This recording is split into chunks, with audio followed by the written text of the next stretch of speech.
Hello and welcome to GatherVerse Youth Summit Day 2. And it's been an exciting day so far. And I'm very excited for this incredible roundtable. And glad to have you with us as well, Lynn. At least you have your power now, which is fantastic. And for this roundtable discussion, we're going to be speaking about being mindful, what we innovate today for our youth tomorrow.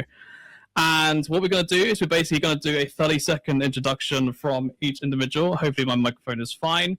And once we then done that, then we'll then get straight into the questions. So first up, Lynn, because you're right next to me, do you want to introduce yourself? Yes, sure. Thank you, Russell. So my name is Lynn, Guitar Communications Director for GatherVerse. Initially, I was to be the moderator, but due to technical hinges, I'm going to hand it over to you, Russell. I'm happy to be on this panel. Thank you. I appreciate it, Lynn, and at least you're with us. That's the main thing. Yes. Now, Sophia, over to you. A quick 30-second introduction from yourself, and tell us all who you are. My name is Sophia Westrich by marriage, Lozano by birth. I've been in advertising technology for about a decade, driving growth within data analytics, sales operations, and strategy. Because I believe in the importance of making an impact at the intersection of technology and humanity, I co-founded an organization called Advanced Women to make an impact for advocating for women at every level and in every field who are passionate about pushing their boundaries. That's amazing. And thank you for joining us today on this amazing roundtable. And we'll head over to you next, Louise. Please introduce yourself. And Good evening, everybody. My name is Loes Pijpers from the Netherlands. Thank you, everybody. I'm grateful being here. The youth is our new next generation, our future. I have worked in the banking sector for about 18 years as a senior account manager, personal banking. I acquired new clients. I managed my own client portfolio. I went to network events and I helped team members in their development. And I'm looking forward to this panel and to this event because the youth is our future, and educating them and building bridges between the older people and the next generations is very important. Thank you. Absolutely, and couldn't agree with you more. And thank you for joining us on this amazing roundtable. Joseph, welcome as well. Welcome to GatherVerse Youth Summit. Please introduce yourself. And I'm Joseph Olasoji from Nigeria. I've been in the education sector for more than a decade, and I co-founded EdPasse Academy and Tech School Africa, where we reposition children. Sorry to jump in, Joseph, but you've got issues with your microphone. So, Anne, over to you now. Could you please introduce yourself? And I'm glad the background issue has been resolved. The latency is gone. Magic. Awesome. So this is my real background. Hi, everyone. I'm Innovate. I'm from Singapore.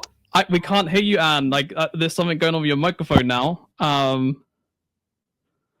All right, well, Anne, we'll come back to you in a second. You're having issues with your microphone. We can't seem to hear you. So we'll go to Cinnamon and then Sophia, and then we'll come back to you, Anne, okay? Okay. Oh, wait, no, you're fixed. You're fixed. No, I'm fixed. Oh, okay. Yes, you're fixed. Okay, right, go ahead. Hi, everyone. Try again. I'm from Singapore. I'm a founder of Leadership Coaching School. I spent 20 years in tech. Oh, wow. 30 years in tech, basically in the field of AI, blockchain, and anything that's exciting. And part of my journey there was building out the youth in women who code and getting women into technology. So now I spend my time, and I'm kind of like known as the transformer of bosses from hell to heaven, to create some better humanity, better leadership, and more accountability. So really looking forward to today's panel. Thank you. Same here, and thank you so much for joining us, Anne. Cinnamon, welcome. Please introduce yourself and welcome to GatherVerse Youth Summit. Hey, everyone. So glad to be a part of the GatherVerse Youth Summit. I'm Cinnamon White, a tech educator, passionate about empowering young minds through STEAM. Excited to chat about mindful innovation for our future leaders.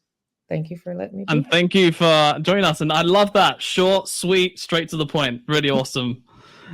And last but not, oh, wait, we have Effie that joined us. So we'll head over to you in just a second, Effie. Sophia, please. No, you've already introduced yourself, haven't you? Yes, you did. Okay. So Effie, last but not least, you. Welcome. Please introduce yourself. There's something going on with your microphone. We can't seem to hear you if you've got it plugged in. Okay. We're having lots of microphone issues today. So do you want to try again, Effie? See if it works? Okay, I think you might need to plug your microphone back in. Okay, we'll head over to you in a second, Effie. Can you hear me now? Yes. Okay. Hello everyone, my name is Efionan. I'm from a product design background, and I'm also the founder of Kilele Health Bracelets, where we use technology to solve the problem of lack of access to healthcare. I've also advocated for the youth, and I've served as a consultant on many youth-focused events, and I look forward to contributing to today's summit. Thank you very much for joining us, Effie. And your microphone was a little bit low. If you could maybe try again with your headphones, that might help. Okay, we'll get into some questions and then we'll finish up some introductions in a second. So we'll get in straight into the first question, which is, in what ways can innovation today be driven by values that prioritize the well-being of future generations? So, and we'll throw this one onto you because you seem very eager and ready to go. So we'll bring you on this and then over to you after as well, Cinnamon. Awesome. So what I found is, having worked in the tech industry, that most companies focus on speed, market domination, and that often is at the expense of human welfare and impact. So I think for innovation today to really prioritize well-being, we need to ask, how are we serving the next generation in the next 5 years or the next 10 years? What will it do to uplift the generations? So in Singapore, for example, we do have an AI ethics and governance framework that governs some of these innovation. So I think besides government, corporate leadership should also advocate for ethics by design and to ensure that we have advisory councils with youth on board so that we can hear the voices of the youth and co-create with them. Okay, that's interesting. Cinnamon, what is your thoughts on this? Do you agree with what Anne was saying, or please share your views? Most definitely, I agree that we should definitely hear the voice of the youth. I think that when we're talking about innovation, we should also be talking about the equity and the sustainability and the well-being of it as a whole.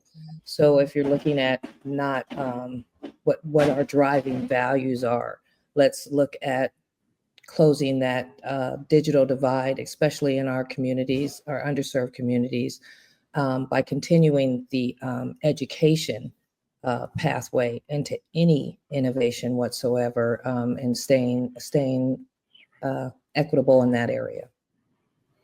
Yeah, I completely agree with you. And I think obviously with AI, I think that's allowing a lot more youngsters to get involved in terms of, kind of like through educating themselves and being able to get involved a lot more with everything that's going on.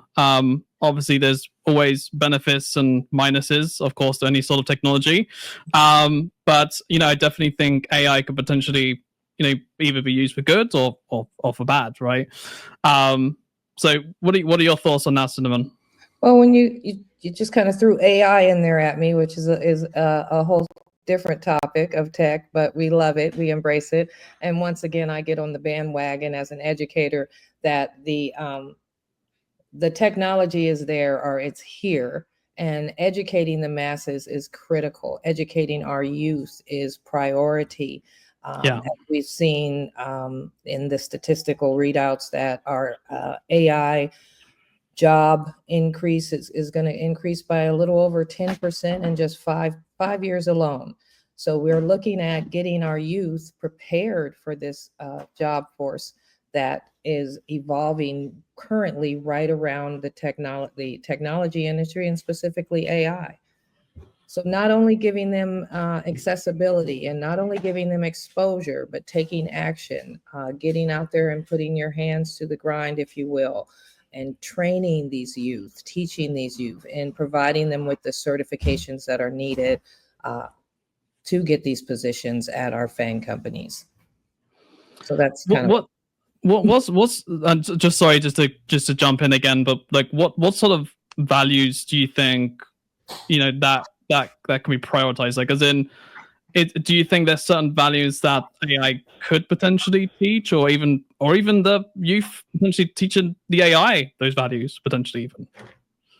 Well, there's a great deal of talk around ethics and responsibility in AI. We have several consortiums out there that are working on it. I think the main thing is to get involved to continue to shape what AI is now creating as an addition to our society, if you will.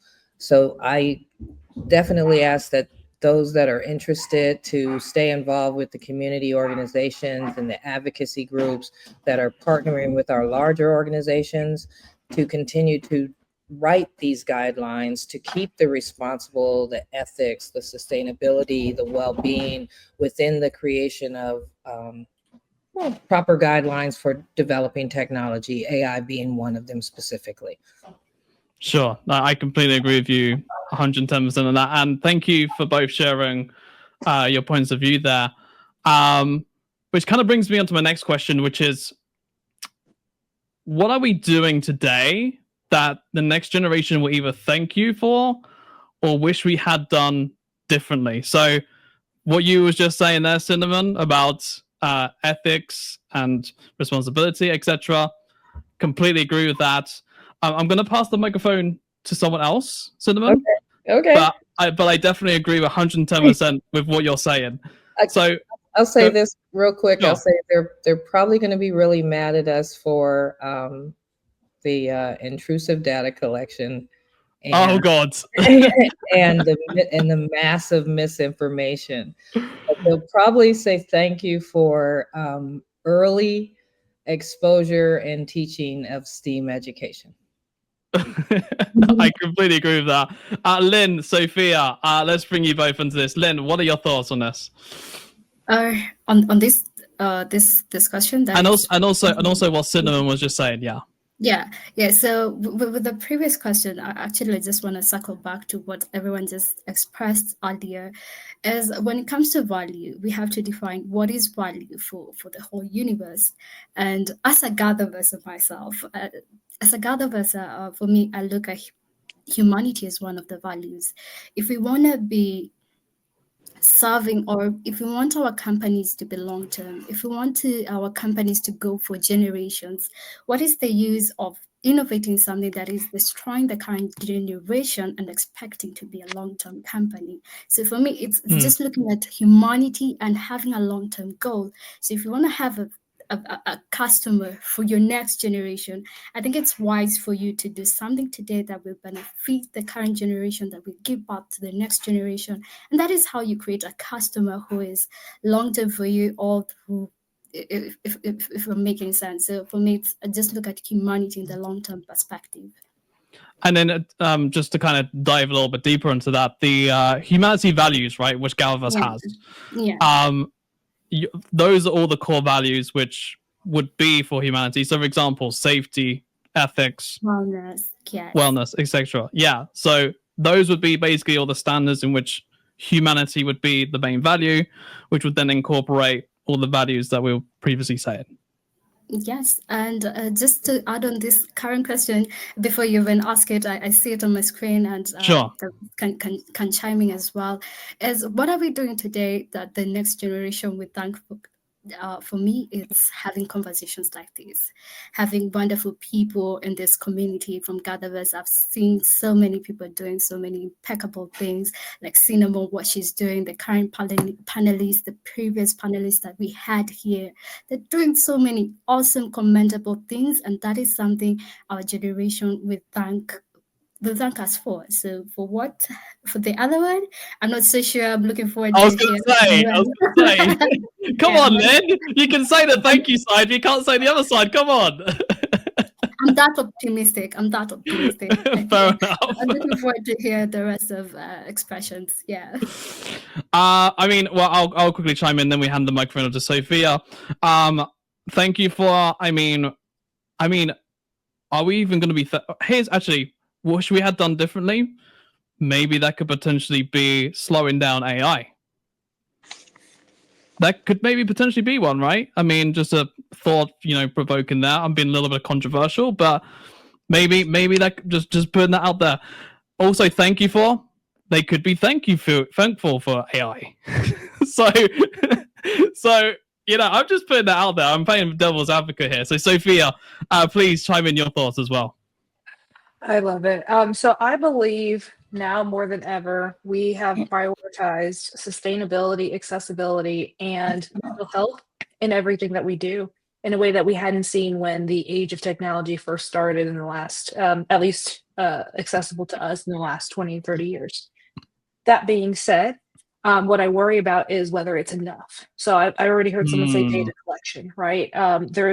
There's still what I would consider unregulated privacy. Sure, there are policies, there are actions being taken to try to regulate as much as possible, but we are developing and innovating faster than regulation and policy is. And so to your point, right, using AI as an example, oftentimes we build tech for the sake of building tech because we can, but does that mean we should?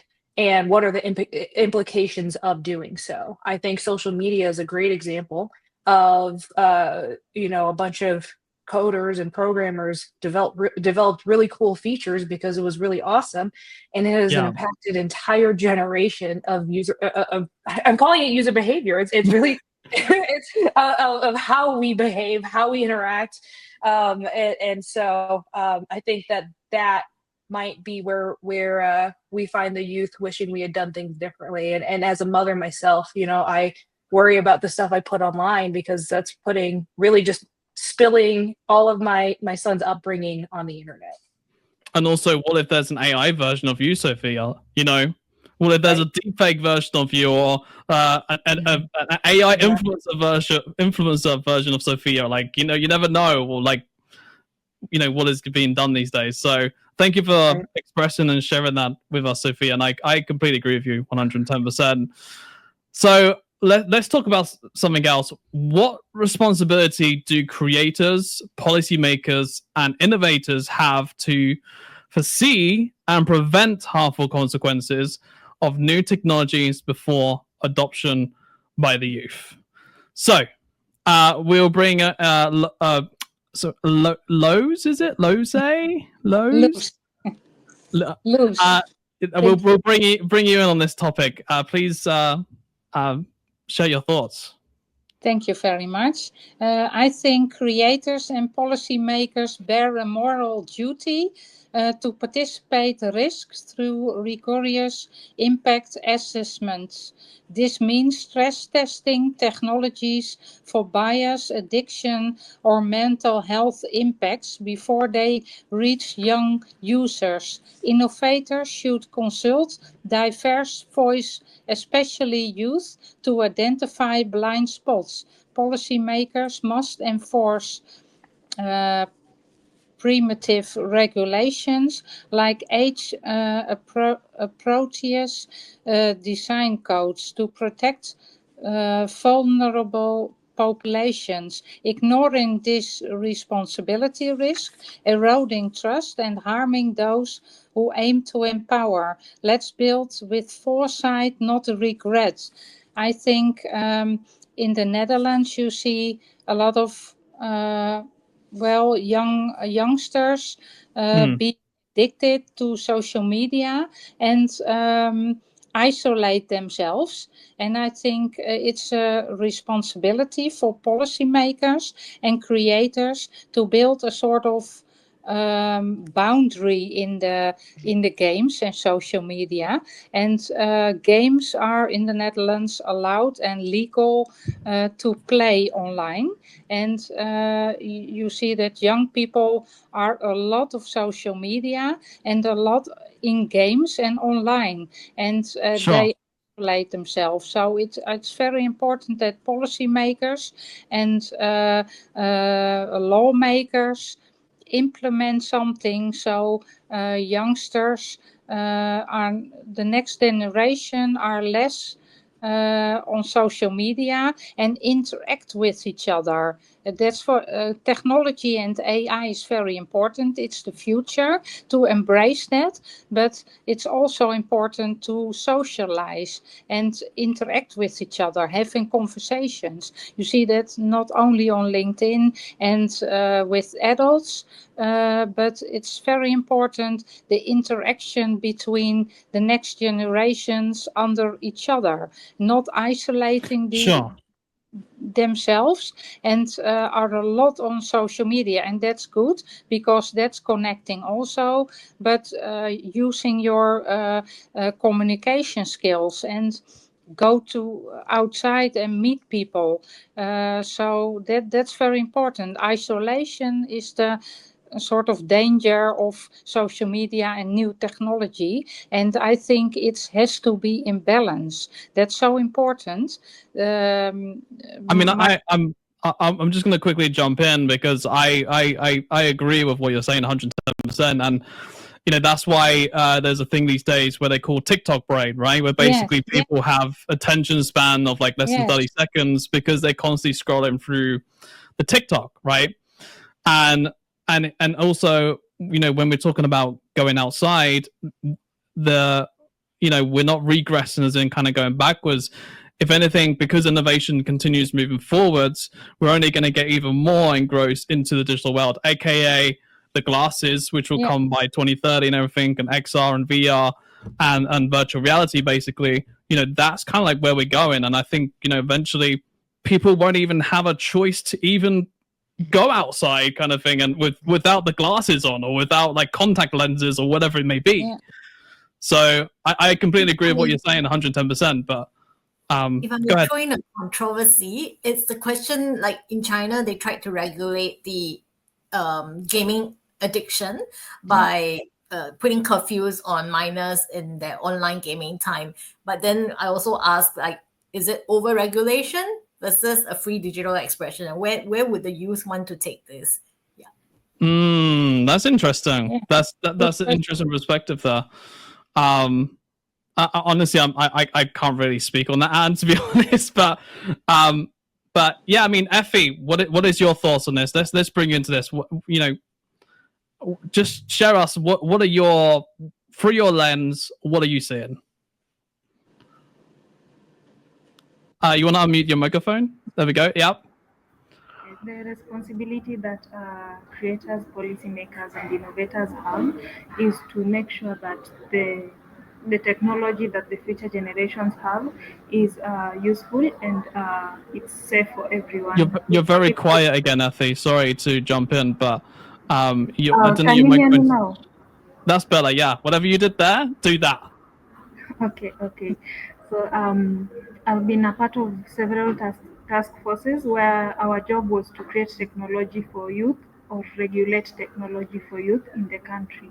And one of the things that I've seen is that the youth are, most of the times, they are not included in these conversations, and that can lead to creation of policies that don't necessarily affect them. So in order for policymakers, creators, innovators to create technology that is not harmful to youth, it's very important that we get their perspectives so that we know exactly what to address. I'm talking as a youth who's been in several youth-focused spaces where youth have not been involved. Thank you. No, that's an interesting point, and the youth do need to be involved with all the decisions and everything that is going on. And Cinnamon, I can see you nodding your head. Quickly, have your input, and then we'll jump to the next question. What are your thoughts, quickly? I was simply agreeing with everything she said. Nothing to add. You can run right ahead with the next. Amazing. So the next question is, how can we hold companies accountable to innovation, to innovation responsibility responsibly and ethically for the well-being of young users. I'm very interested to hear some more thoughts on this. So I'm going to fire this one at you, Lynn, because I can see you there eager wanting to get involved. Yeah. Okay. Thank you so much for bringing me on this. So when it comes to companies, I normally advocate for even the people who are working for the companies themselves. Can you just begin with them? We don't have to have an outside party or a government or some other body coming to tell you how to innovate ethically. I understand there's a issue of profit. We want profit. We want big margins of profit. We want to do this. We want to beat our competitors. But at the same time, I think it's very, very important is we just come to the place of personal responsibility as companies. I believe most of us are entrepreneurs here, and we have executives and big managers here. So if we come just to the place of personal responsibilities as companies, for me, that works best. And even engaging the young people, as Effie just emphasized on the previous expression. So that's my take. Yeah, and I'll oh wait, Cinnamon, you want to jump in? I was just going to simply say, yes, I 100% agree as far as getting them to take the user well-being over a purely profit-driven metrics. That's something that has to be ingrained from the beginning. We're looking at things of magnitude as such as accountability and content and age-appropriate design. The list can go on. I know that personally that consumer advocacy groups and educational organizations play a vital role in raising awareness and demanding these ethical practices, continuing with the transparency in the algorithms, where the data usage is going. These are all items that I'm pretty sure, like the IEEE ethically aligned design principles, their guidelines are working on. But these are some of the things that are currently being addressed that continue to need to be addressed. And again, getting directly involved to demand these transparencies and these responsibilities and these ethical guidelines. I agree with you 110%. And, I think two things. Number one, they should add someone who has a community focus or more like human value focus, or have some sort of like officer within inside the company themselves, right? Which focuses specifically on the youth side and the sort of the humanitarian aspect. And the second thing I'll add as well is, and this might be a different angle too, but also defending our youth as well, like as in if they're using it. So what I mean by that is from a verification aspect, is in verifying the model is accountable and safe to use, and it doesn't have, for example, hallucinations, or give you misinformation or deep fakes or whatever it may be. I think that could be potentially the other aspect too, where the youth could potentially defend themselves by using a tool, something like that, which they can use personally themselves. So I will add a kind of different angle to your lens, Cinnamon.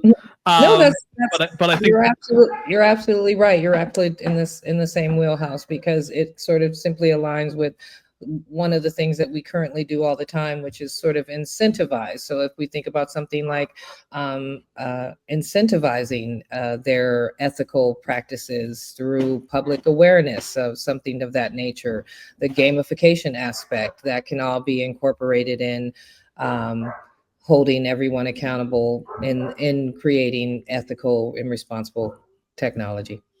Exactly. I'll agree with all of it. So let's implement every single one and do it that way.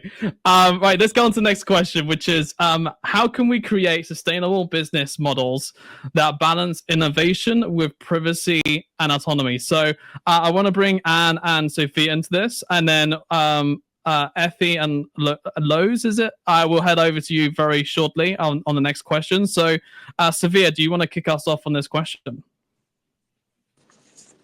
Yes.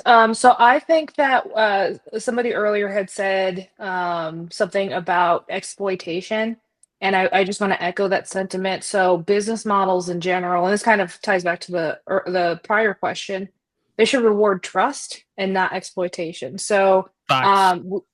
yeah, right, centering around like Facts. user agency Absolutely. and like yeah, absolutely. So it's just like that's how you build loyalty within the communities in such a way that you right now companies treat users, I keep calling people users. Companies treat people like data points. These users down there. These users, you can tell I work in tech. But that's exactly the point. Companies treat people as data points, and it's very objective, and the business decisions get made based on profit. I think Cinnamon said that as well. And so it's just like creating a sustainable business model includes the intangible or the more subjective features about the data that brings humanity back into the discussion. Let me ask you another question quickly whilst you're here, Sophia. Do you think potentially something like blockchain technology could help in terms of the privacy and autonomy side with a sustainable business model? Just a quick side question, which is not obviously on the list, but it's something that I thought about. How do you think blockchain technology could help with that? Is it because it's like the decentralization of data itself? Yeah. And I want to say, in theory, yes, I agree. But I think the more general point I want to make is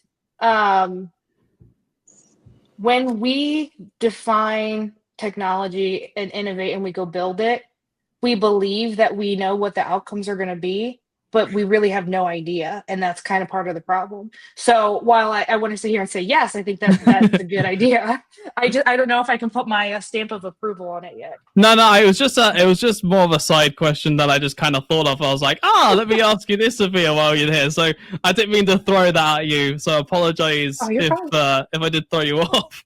Okay. And what are your thoughts on this question as well? And potentially even my blockchain question, if you want to have a go at that.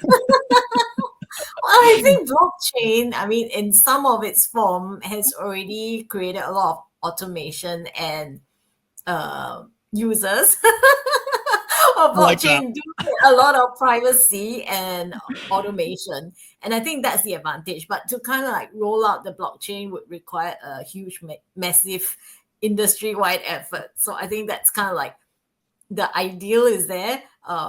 Practically, it takes a lot more to get it done. But on the sustainable business model part, I think that whole focus on the stock market and PE ratio, profitability, and business does drive businesses to do certain practices. So for us to get a really sustainable model based on values, like Lynn said, what are values? Like urban living, privacy, better mental health and well-being versus tech addiction and so on. I think beyond the policies and law, because I think the regulators are always one step behind the innovation, is to really help get ahead of the cycle. So I find that like ethics and all this it should be a culture, not a compliance and audit and fact check. But if it becomes part of the culture, how do we build it into the leadership? How do we build it from the product design into the rollout to testing? So when it becomes a culture, then that becomes a lot more sustainable. So I think some of the steps besides the control and regulation is how do we get the voices from the ground where youth and youth advocates can come in and share their point of view. And these design become like the advisory teams to the management team. So then we start to evolve. Also starting from the education system. So as people grow up and as we teach people about technology, they become coders, getting them involved with tech fest and all that. This opens up everyone's mind and heart to want to make a difference. Yeah, no, I love that. I think it's basically you're creating an entire ecosystem there, which I think is absolutely fantastic idea. And I think also when Cinnamon was saying about rewarding. I think that is a fantastic idea too, which you could add to that as well.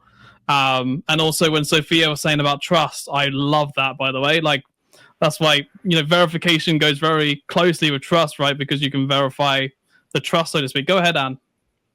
Yeah, so that trust is essential, and it also builds into the whole innovation and creativity. So restriction, that's why I asked that very controversial question. Are we over-regulating or are we allowing for creative development? Because there needs to be a balance of both. Because if we over-regulate, then that creativity will be stifled as well. And we're in an age where creativity is everything and tech is moving so fast. We just got to flow with it. The question is, can we flow well? Absolutely. No. Yeah. Yeah. I mean, well, the thing is, can we even flow with the innovation? I mean, that's a completely different question, right? Like trying to keep up with it, like you're saying.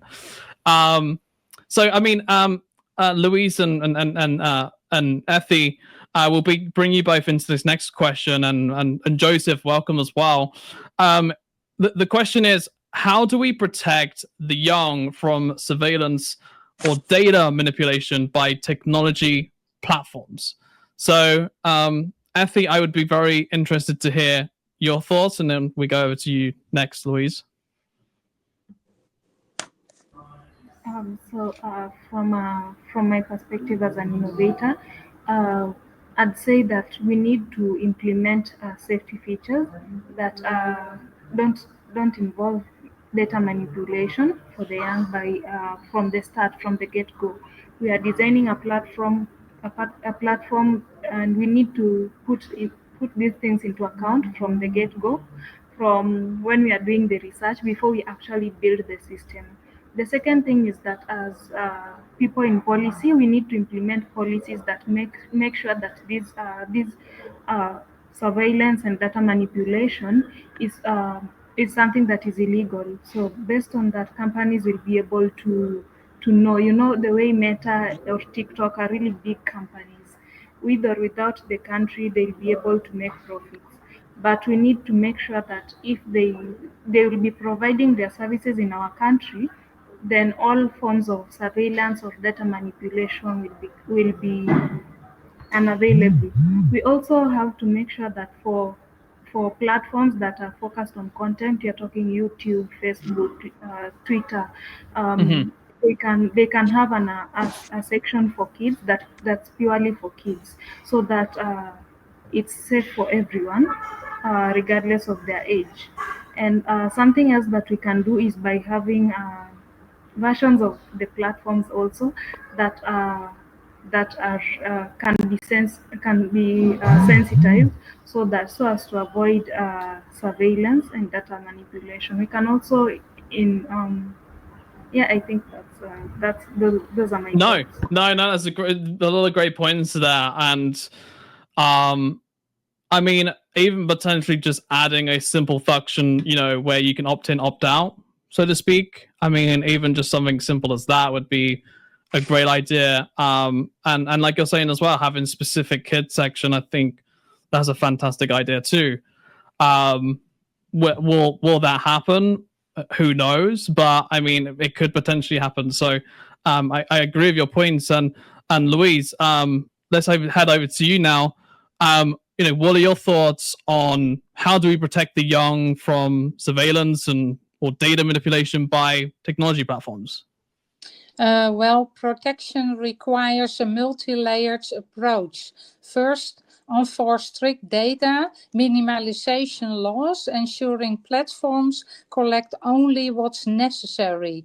Second, mandate transparation algorithms so youth understand content is curated. And tech digital literacy, early equipment, kids to spot manipulation. Tools like privacy-focused browsers or encrypted apps empowers users to reclaim control. It's very important. We now have do a lot with AI and new technology, and cybersecurity and protect our data is so important. We hear a lot in the Netherlands that some companies are attacked by some data is stolen and everything is on the street then. So a lot of companies are not investing that much in cybersecurity. And to protect our youth and our data is very important because we do a lot of social media, all in our contacts, in our telephones, passwords, everything. A lot is in telephone and laptops, and it's so important. Some people doing less on cybersecurity and protect data, and that's very important also for the youth. And algorithms, sometimes you even don't know what data is stored by apps or internet sites who we visit.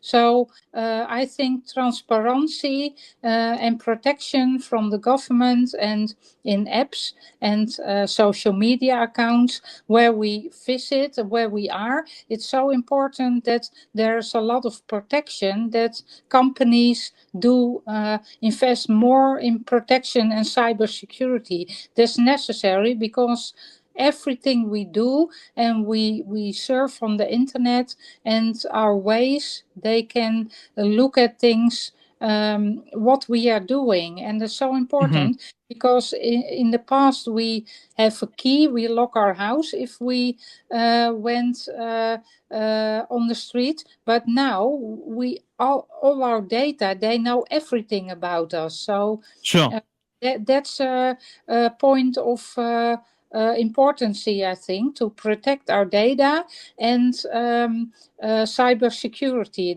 That's important. Those are the two main points. Yeah, and I do agree. I think everyone should be playing their part within this as well.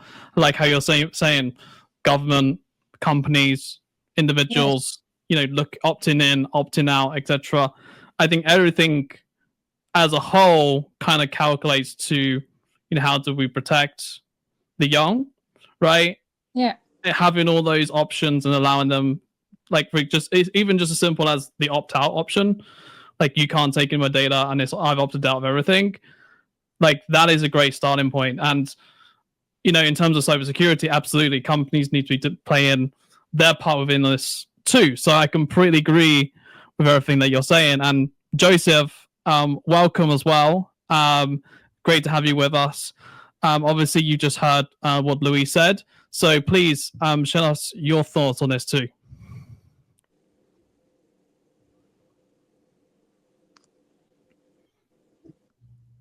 Oh, what's going on here? And try and mute your mic. Okay. That's it. All right. Can you hear me? So please. Okay, can you hear me? Yeah, we can. Yeah, please share your input on what is just said because we've got 5 minutes left and we'd love to get you involved at least once, Joseph. So please share us your thoughts. All right. Thank you. Data manipulation and the protection of surveillance need to be monitored by companies that design products to ensure younger ones don't have access to sensitive components or sensitive programs that will give them the opportunity to access anything or manipulate data. So it's all falls on the company producing the product and the government to checkmail every product to ensure that it is child inclusive. Especially Google, you see everything they do, Microsoft, child inclusive. So they ensure that the product going out are more protected, more friendly, and parents can also get their consent before accessing any page. So companies at the same time need to do something like that to ensure protection for children, don't access sensitive data that can cause problem in the society. Thank you. No, thank you for sharing that, Joseph. And again, sentimental to kind of everything that we've just been saying. Is a collaboration of all of this put together, and I completely agree with you, Joseph. And we'll finish on this question, and then Lynn will be heading over to the next fireside chat. I believe it is Lynn. Last question is, how can we encourage the youth to become innovators and builders of technology rather than becoming passive consumers of technology? So Cinnamon, we'll hand this over to you. You have the final question, and then we will finish things up and then round everything up. Well, thank you. This is a part of the core tenet of my work, and fostering a culture of creation through the exposure of STEAM fields. We can do programs like Scratch and Snap and Lego, integrating into the curriculum to teach the learners to explore coding and robotics, providing access to tools like Raspberry Pi and Arduino. Our microcomputers empowers them to build and experiment, mentorship programs, maker spaces, hackathons. These are all That's awesome. Inspiring them to create and creating a culture of how does it work, or how can I make it do this, and instead of just being, like you said, a passive user, a passive consumer. So I love it. I love when they thrive in STEAM fields and edutech and now AI. So just get out there and continue to expose them, introduce these tools to them, let them see how they can personally integrate them into their lives. That's a big part, because a lot of times they feel like it can't be, it has nothing to do with them. Bring it home, bring it and expose them, put it in front of them, let them touch it, use it, access it, create with it continually. And so that's how I feel we could create a culture of innovation and builders. And on that note, thank you so much, Cinnamon. Thank you to all the panelists, and Sophia, Effie, Louise, and Joseph, and of course, the almighty Lynn next to me, this side actually, because my hand's here. It's been a fantastic roundtable discussion. Thank you to each and every one of you. Make sure you follow these panelists. 1 second, we're not finished yet. Don't be waving yet. I haven't said bye yet. Make sure you follow all the panelists on LinkedIn. Make sure you go and check them out, because each and every one here has fantastic responses, expertise, etc. So please do go and support them. And that is it from me and from the panelists. And now I'm about to say goodbye. So goodbye, and I'll hand it over to Christopher and Lynn. I will see you in the fireside chat. See you later.